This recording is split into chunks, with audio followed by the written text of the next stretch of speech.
إذا أنت دلوقتي في فترة الأجازة وقررت إنك تستغلها في تطوير نفسك، ولكن عندك مشكلة في تنظيم وتخطيط وقتك، وعايز تستغل كل يوم من أيام الأجازة بحيث إنك وقت ما الأجازة تخلص تكون شخص تاني، فأنا هشارك معاك دلوقتي الطريقة الخاصة بيا في التخطيط، بحيث اللي هتعرفك الوقت المتوفر والوقت اللي تقدر تستغله والوقت اللي هيكون مرتبط بالأهداف الخاصة بيك والوقت اللي ممكن يدعم الأجزاء الغير مباشرة لوصولك لهدفك.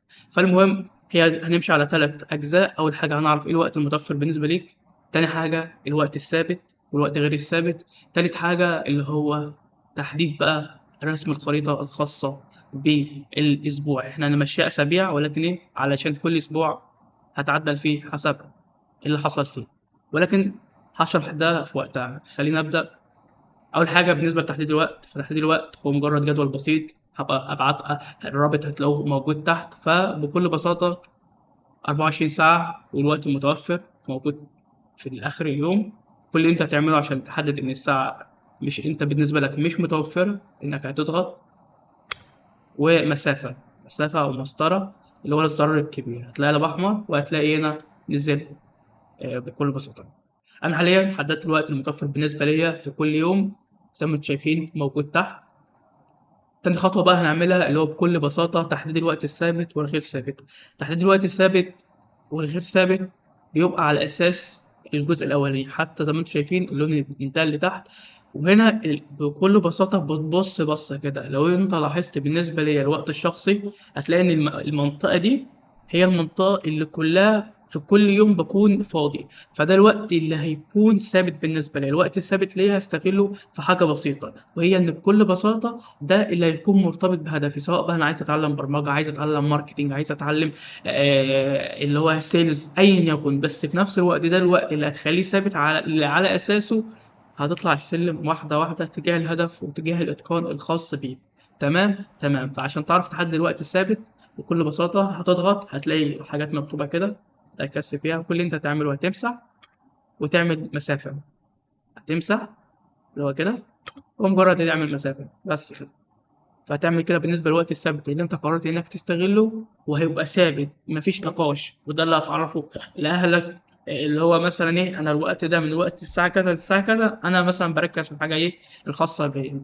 تاني حاجة الوقت الغير ثابت اللي هو بيكون فيه العادات، سواء بتقرأ كتب، سواء بتشوف فيديوهات، سواء بتعمل حاجات مرتبطة بالهدف بتاعك. يعني ولنفرض لو احنا بنتكلم عن انت ممكن نقول انها في السوفت سكيلز اللي هو المهارات الناعمة. انت بتتعلم برمجة يعتبر هارد سكيلز، وزي ما انتم عارفين المبرمجين نسبيا مهارات التواصل بتاعتهم مش بتبقى احسن حاجة، علشان معظم الوقت بيبقى كودينج والكلام ده.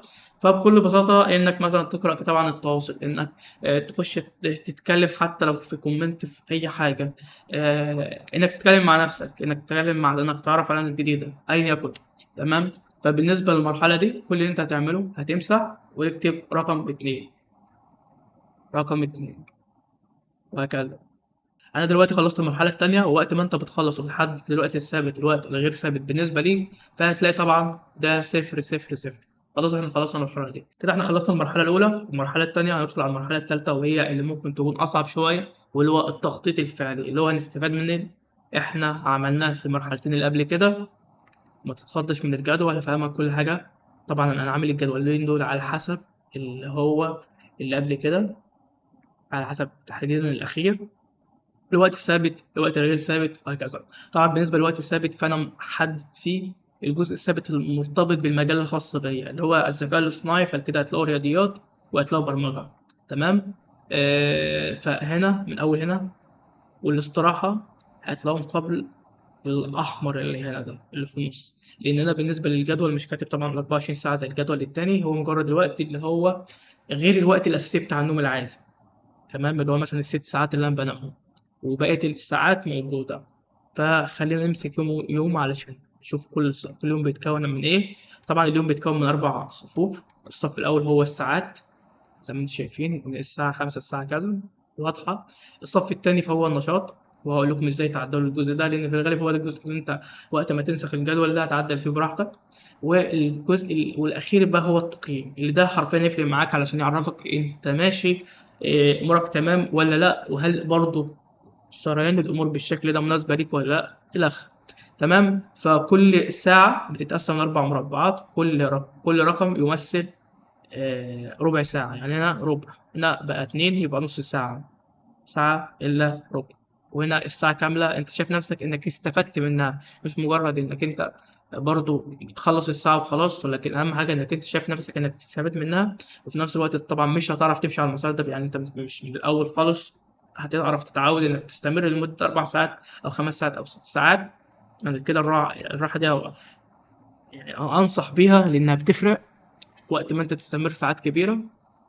المهم، فأنا أوقات في البداية اللي هو بعمل هنا 3 وأعمل هنا 3، فهنا في ربع ساعة هنا وربع ساعة هنا مش معمولين، أروح إيه ما بين الساعتين اللي هو في نص ساعة فاصل، ساعة إلا ربع ونص ساعة وساعة إلا ربع. وأوقات بمشي كده بتبقى كلها تلاتات مفيش مشكلة. اللي هو أنا يعني أنا مش بحاول أكون بيرفكت في البداية. ولكن أهم حاجة إن أنا أخطط وأتحرك على أساس إن أنا أقدر أستفاد بكل دقيقة بالظبط، مش إن أنا أجلد نفسي وأكتر الوقت. ولكن هرجع للنقطة دي بعدين. المهم، وقت ما أنت بتقيم نفسك كل ساعة كل ساعة كل ساعة كل ساعة كل ساعة، هتلاقي هنا نسبة مئوية تحدد اليوم بالنسبة ليك كان عامل إزاي، أنت إنتاجيتك كان عاملة إزاي. وطبعا دي عدد النقاط مرتبطة بالفؤادية. عدد النقاط كلها 72 نقطة لو انتوا حسبتها. لو 72 نقطة، 72 نقطة تحديدا. المهم، ف ده يعتبر نظرة سريعة. أنا دلوقتي هقول لكم إزاي تعدلوا، وبعض النصايح اللي أنا بعملها علشان أعرف أستمر لوقت كبير. أول حاجة بالنسبة عشان تعدلوا، انتوا لو انت عايز تعدل عدد الساعات، فممكن بكل بساطة تعمل تعليق هنا وتكتب لي عدد الساعات اللي انت شايف انك انت بتبقى ايه متوفرة ليك في اليوم. من حيث الصحيان، يعني احنا الغي جزء النوم بحيث ان الجزء ده انا بنام فيه برضه تاني في نص اليوم، بس انا ضايفه هنا. تمام. فهنا في الحالة دي تبعت كومنت بعدد الساعات وانا هعمل نسخة وابعت لك الرابط. لان المشكلة في الجزء ده، الجزء الخاص بالنسب، هنا هيعمل لك مشكلة. لو انت فكرت انك تقلل عدد الساعات وتعدل في الجدول كصغاره، الجزء ده يضرب منك، الا لو انت بتعرف بحثت وعرفت الحاجات دي بتتعمل ازاي. وعلشان برضو ممكن انت يعني ابحث عن الافضل، لان لو شرحتها ممكن اطول فيها. المهم، ده بالنسبة للجزء الخاص لو انت عايز تعدل عدد الساعات، بدل الجدول يبقى 18 ساعة يبقى مثلا 16 ساعة وأيا يكن.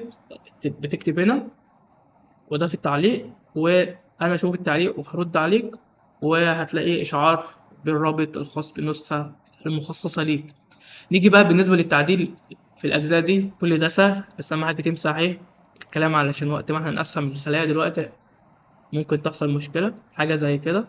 هنرجع شوية لحد ما دي تظهر، هي دمج الخلايا. لو ضغطنا كده هتلاقي إنها بتفك الخلايا، لأن الخلايا دي أكتر من خلية. عدد الخلايا الحية هنا كل دي متقسمة ل4. فأنا بالنسبة ليا عايز ال3 ساعات الأولانيين هعمل فيهم حاجة. هعمل كده، اعتبر شيفت، دوس شيفت هنا، شيفت، وعلى وعلى الوقت بقى اللي أنت عايز تحدده. أنا محدد 3 ساعات، هعمل كده. أنا عايز أغير اللون من هنا، اختار بقى اللون اللي أنت عايزه، وبعدين ابدأ اكتب اللي هو أي الحاجة اللي أنت عايز تعملها. تمام. بس فأنت هنا ممكن تلعب في كل الأجزاء دي براحتك. وفي نصيحة بقى، نيجي بقى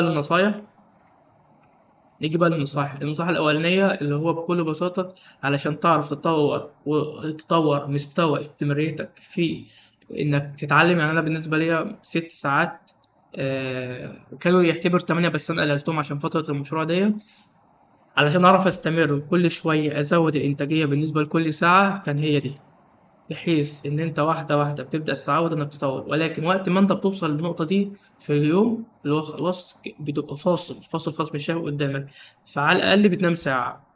ممكن في البداية بتاعها بساعتين، يعني ممكن تكبر مساحة الاستراحة لساعتين. على الرغم من الوقت قليل، ولكن عقلك هيقدر يعالج كل ده ويستريح وينظم المعلومات في الوقت. احتمال ممكن أقول لك نص ساعة نوم كأنها بسيطة كده، اللي هو قيلولة بسيطة.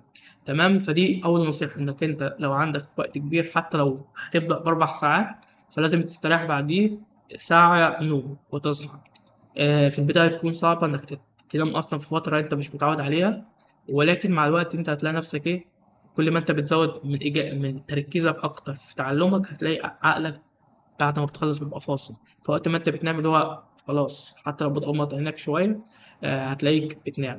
تمام. الجزء التاني وده اعتبر هتتفاجئوا بيه، الجزء اللي تحت ده بالنسبة ليا وده نصيحتي، لازم يكون عندك يوم راحة ومراجعة على الأسبوع، لأن الأسبوع ده مش ثابت. أنت ممكن هتلاقي مثلا بتجيب دي هنا أو بتقلل الوقت أو أيا يكن، المهم هتلاقي نفسك بتغيره كل أسبوع على أساس التقييم اليومي لكل يوم والتقييم الأسبوعي.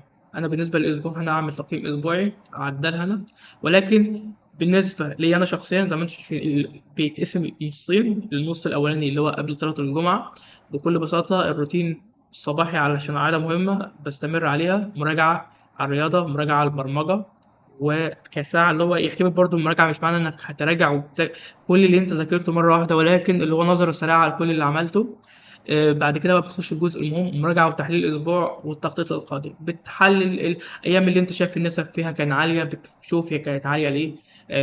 هل أنت كنت بتعمل حاجات معينة تعملها في الأيام اللي هي كانت حسيت إنك ما عملتهاش فيها، فالوضع اتدهور معاك بالنسبة للأيام اللي الأمور ما كانتش حلوة معاك. هل الوقت الثابت اللي أنت كنت محدده طلع إنه مش ثابت وفي حاجة جديدة بالنسبة للأسبوع الخاص بيك، فتبدأ تعدل وترجع تاني للخطوة اللي قبليها وتشوف الوقت الثابت هيبقى عامل ازاي على اساس التحديث اللي حصل في حياتك، وهكذا. بعد كده بتخش بقى الجدول اللي بعديه. انت ممكن الجدول اللي بعديه سواء بقى لو انت خلصت حتى الشهر، ممكن تلاقي النسخة اللي انت هتنسخ منها نسخة، لان انت وقت ما انت هتخش على الرابط هتلاقي حاجة زي كده، وهتدوس انشاء نسخة هيعمل لك نسخة جديدة بالنسبة فاضية بقى.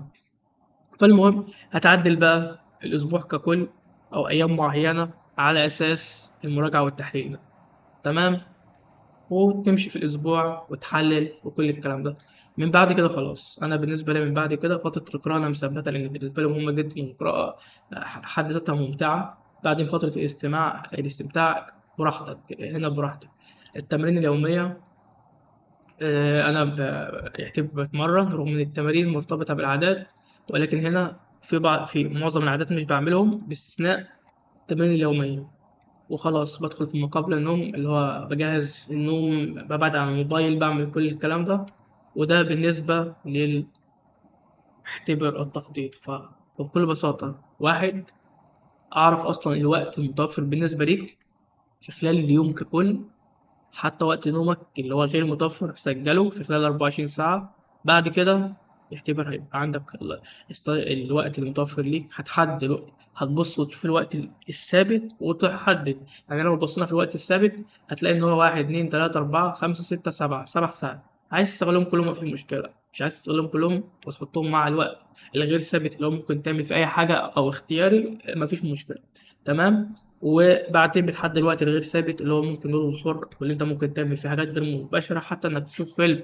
آه فيلم ايه يعني مثلا مرتبط بالمجال بتاعك، مسلسل بيتكلم عن التسويق، حاجة زي كده، وهكذا.